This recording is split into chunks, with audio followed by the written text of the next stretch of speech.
Hello and welcome back to Car Rental University. I am your host, Alex Withrow. Today we're going to talk about 3 different things psychologically that can really tank you in this business. If you are an experienced operator, you will definitely know what I'm talking about. But if you are new, you're definitely going to hear this. Before I get into that, click below, grab the 5 things you must do before starting a car rental business. That also comes with the Car Share Growth Guide, which gives you a city by city, zip code by zip code breakdown of which car share platform is strongest in your area. Lots of great information in there. So let's get into this. I hear this all the time in the comments. If I talk about Get Around, oh, Get Around's so awful. If I talk about Hire Car, oh, Hire Car is the worst. If I talk about Turo people, oh, it's awful.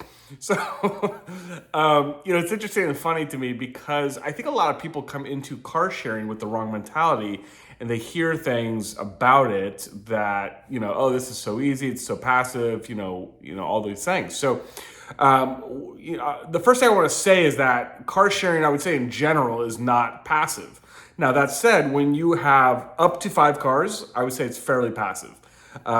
Just to give you a point of reference, when I first moved to Atlanta, I was still managing 5 cars up in North Jersey in the Get Around pilot program, and I was managing 5 cars remotely. So that was, in that scenario, that worked pretty well. But when you move past 5 or 6 cars, I would say it gets a lot more hands-on. Now, at that point, you're going to need a captain, you're going to need cleaners, you're going to need people that you're going to need to manage to maintain everything. But that's not that tough to do, right? But I will say that, as the operation grows, you're definitely going to need more help and more people, and you're not going to be able to just do it all by yourself and run around by yourself all the time. So I think it's a very, when you have 1 to 5 cars, the temptation is just to do everything yourself. I think that it really does have to, pays to have a part-time captain to just help you deal with different things. So that said, another thing I want to point out is that, the mentality you have to have with each car is that it is an asset that is generating cash flow for you. You cannot see this as your own baby when you buy these cars for rentals, okay? Because listen, you're going to put these cars on the platforms, they're going to get scratches, they're going to get nicked, they're going to get smashed, they're going to get banged up. I mean, look, they're going to get smoke in them. Renters on car share platforms are the biggest smokers on the planet. So, this is very common, and you really have to have the mentality that, look, this is an asset that is producing cash, and it's going to take its nicks. It's just the way it goes. I mean, it's a car. When you are putting these cars on car share platforms, usually at some point, somebody's going to bang the car up or get in an accident, and this is just totally normal. I would say that, this is something that, is very common. It doesn't have to be like a disaster all the time, but depending on which city you live in, I think you can expect each car to get in an accident probably once a year. That's not like that bad, but keep in mind, this car's still generating 10 to 12,000 a year or more. That's like a base level sedan. So, that's, all things considered, that's a pretty good deal.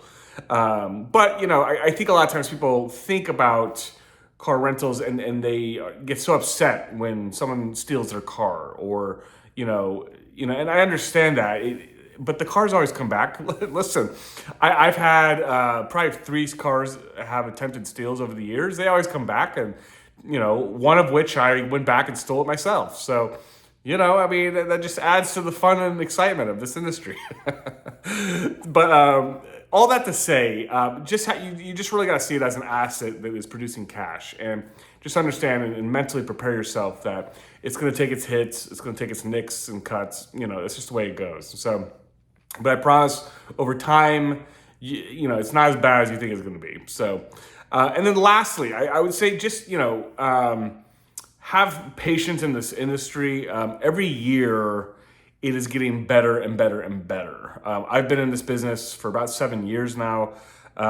When I first, actually almost 8 now, when I first started, there was like no insurance options whatsoever. No insurance hadn't even heard of the idea of car sharing, yet I was doing it. So there was no insurance. There were only, I only knew of Hire Car at the time. There was Turo at that point, but Get Around was still non-existent. Uber Car Share was non-existent. So every year, this industry gets better and better. It's not going anywhere. There is a lot of money to be made in this industry. I don't care how many, how annoying you find these accidents or, whatever. This industry is not going anywhere. It's still very profitable. So, I would say to you, have patience with this industry. Insurance is, catching up year by year. Technology is catching up. We have GPS trackers now. I didn't have those when I first started in this business. It was a hot mess, trust me.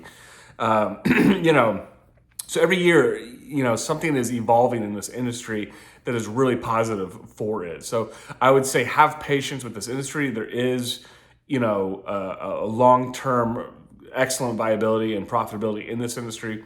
But like I said, you got to have the stomach for it. You got to be able to have the stomach for the hits and the cuts and nicks on the cars and the smokers, and you have to have the mentality and the expectation that it's not going to be just completely passive. But I will say that, it takes many times just as much effort and time to run 3 or 4 cars as it does 7 to 10 cars, especially if you're using a captain and cleaners to check on everything. So I think it's just easier in general to scale as much as you can. I know it's a little tricky with auto loans right now, but all that to say, that's really those are the 3 pitfalls that I want to point out to you with regards to how to psychologically think about this industry, because it's very important. So all that to say, before I go, click below, grab the 5 things you must do before starting a car rental business.